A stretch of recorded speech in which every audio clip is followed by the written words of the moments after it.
you check the children.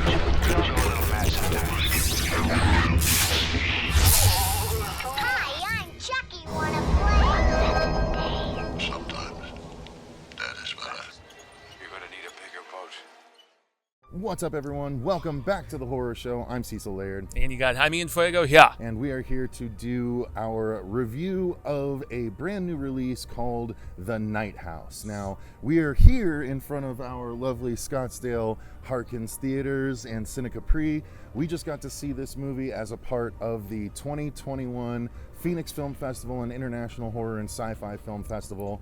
And we are excited to talk about it because all of you guys are going to get to see it across all the widescreens in the very near future, if not today, depending on when I actually release this review. I'm trying to coordinate it with a little possible special unboxing, so we'll see how all that goes. But hey everyone, Editing Cecil here, just letting you know that we are going to be doing that unboxing, but it's going to be a separate video. That's going to be dropping a day or two after this review drops. So come on back and watch that video if you are watching this review now. And you'll see what's coming up in that box. And I will, as soon as it drops, I'll put a link in the description box of this review, so that way anyone watching after the first day or two can just go ahead and click that link. Let's talk about The Night House, Fuego, and let's do it like we normally do our reviews, talk about our overall thoughts, then the story, the acting, the effects, all that good stuff. So why don't you go ahead and start off? Yeah, I will definitely contest that David Bruckner, who had previously done The Ritual and a few segments for Southbound and VHS, stuff that Bloody Disgusting guys curated, he has further proven that he is a master of building eerie atmosphere, and this film has it in spades. Rebecca Hall gives a tremendous performance. She's great in the fact that she can do comedic stuff, she can do very serious dramatic work, genre stuff all across the board. I think she was in Godzilla King of the Monsters, if I remember correctly, amongst various other things. So her performance is tortured, and just all of the cycles of grief that she is going through. We see in the trailer that she has lost a loved one, and she is fantastic in this film, and I was just very impressed. Can't wait to see what Bruckner does with Hellraiser now. So yeah, it was a really well done movie. It was essentially, my thoughts on it are, it's kind of like if James Wan did What Lies Beneath. So it's got a feel of What Lies Beneath, if you ever saw that Harrison Ford, Michelle Pfeiffer movie. Zemeckis. But with the atmosphere that James Wan will provide through many of his horror movies. So if that sounds appealing to you, then definitely give this one a try. I was very impressed with it. It did have maybe a bit more of an ambiguous ending than I would have liked, but without spoiling anything, that was a very minor drawback when considered with all of the picture put together. So talking about the story, Fuego mentioned it, it's about a woman who has lost her husband recently in a tragedy, and she is trying to move on. From frame one of the movie, you see that she is alone now and trying to move on from this tragedy, but she lives in a house that her husband built, and so she's having trouble letting go. And as she is dealing with her grief, she is unfortunately also dealing with possibly paranormal circumstances going on in the house.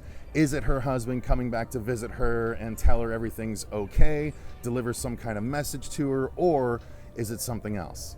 So that's the crux of the story, again, without spoiling it. And I just really appreciated how the story unfolded. It didn't overstay its welcome. It didn't take too long of a time to get where it was going, and I was engaged through the whole way, so the pacing was done well also. Yeah, totally agree, man. And just some of the lines that they wrote for Rebecca Hall's character, where she's going from these sad and grieving conversations to when people try to console her, she gets very standoffish and aggro, and we can get more into that, with her performance and stuff. But her character was just fleshed out in the writing so tremendously. And I could see maybe some people thinking it's a little bit too much of a slow build in the fact that it does take its time to get there. I'm fine when it is done methodically and professionally and engagingly, and that's definitely what we had with the script in this, and it does have some interesting twists and turns. I will say that a explanation as to the nature of one character in particular, I did see it upon a note that is discovered. I kind of saw where they were going to go right from then and there without spoiling things, and I was correct, but I still found that turn satisfying, and also it still has all these layers even beyond that revelation. There's so much else going on, and also with Rebecca Hall's character and the fact that she has kind of a past herself that really makes you wonder is there really a supernatural presence in the home? And that guessing game made things intriguing also. Agreed. Yeah, the backstory that is unveiled as we are learning more and more about her current existence is very interesting and engaging the whole way. So again, the story was laid out very well, very engagingly, very interesting to watch. So that's definitely a feather in the film's cap. And I love that scene in the classroom where the early on, parent shows up. Hall just shines so much in that scene. It's in the epitome particular of to me. zero fucks given. Indeed, DGAF. There are no more to be given. But yeah, let's get into the acting, starting off, of course, with, as you've mentioned a couple times already, Rebecca Hall, powerhouse performance. This is easily something that could garner bigger attention were it not for a genre piece. You know what I mean? This is the kind of performance that would attract a lot of Oscar bait attention. Truly, the same sort of attention we thought Toni Collette was going to get a few years exactly, ago. for Hereditary. It is. Yeah. It is of that level, for sure. Indeed. If not even perhaps not dealing with the same stuff that Toni Collette's character did, but still just as powerful in its own right. And the husband, the little bit of the husband that we got was good. Her best friend, I thought, was actually really good as well. As did I. So the acting was fantastic throughout. No one by any stretch took me out of the film. Everyone only added to the overall story, which you can't necessarily say about a lot of movies. Granted, this isn't the biggest cast, but everyone that they got was definitely holding courts above board. Truly, and I also really like the neighbor too, and the fact that, you know, he looks down on her almost like a daughter of sorts, and all of these people who care about Rebecca Hall's character in this, they are trying so hard to be there for her, and as often happens with grief, you know, you push people away and you isolate, and I don't know, I thought the entire ensemble, the supporting cast really supplemented her as a good supporting cast does with a powerhouse performance. Yeah, for sure. So getting into the actual filmmaking, the production design, the cinematography, all that stuff was outstanding.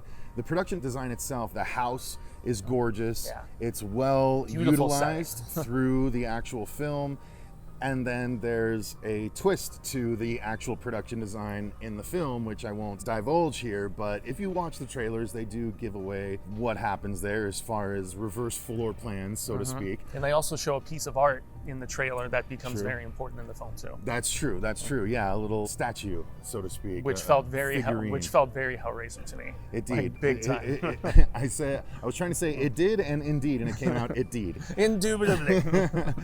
And then, of course, the lake. It's lakefront property, and it's gorgeous. Like, as soon as the movie started, I was like, oh, yeah, I want this place. And that's where you can really get the what lies beneath comparison. Well, that, and honestly, I got a little bit of a feel that the Invisible Man movie set up. Yeah, with that sort of remote but posh living situation. Yeah, anyway. this home is incredible. You can only imagine the amount of, I mean, the guy's an architect, though, so. Yeah, but again, cinematography-wise, it was fantastic. There was a lot of really cool, slow camera shots that were used to reveal story aspects, and then also the camera movements themselves would set mood.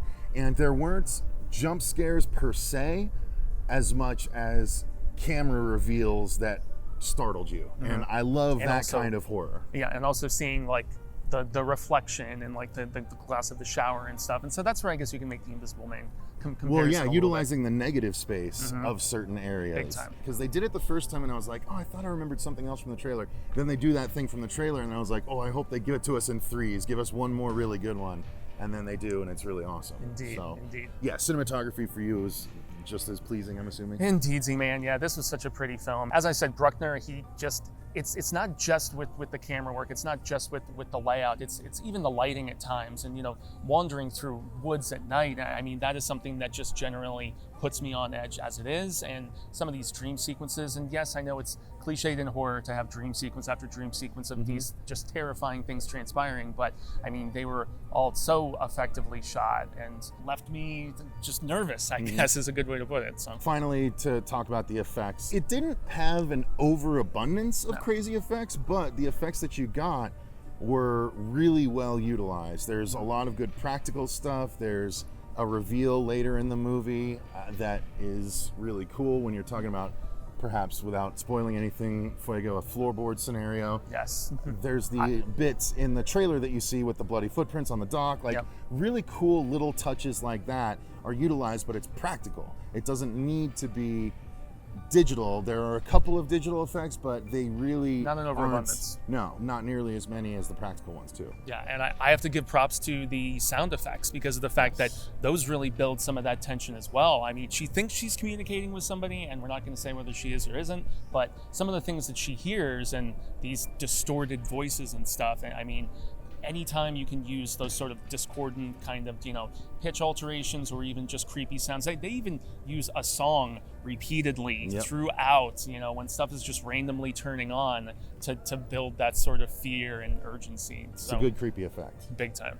So yeah, I mean, guys, I don't want to say too much more about this movie. Burden of expectations. It is worth your time, but expect it to be a bit of a slower burn than some other movies. But it is paced well. You're not going to get bored. It's going to be interesting, and you're going to be drawn in by the performances, especially Rebecca Hall's. So outside of any of that, trust me, you don't want to be spoiled, so go and give The Night House a try for sure. Damn easy. And again, thank you to everyone involved with the Phoenix Film Festival and International Horror and Sci-Fi Film Festival, Jason Carney, Monty, Yazzie, of course, our good friends and confidants, and of course the people at Allied for hooking it all up. Thank you guys so much.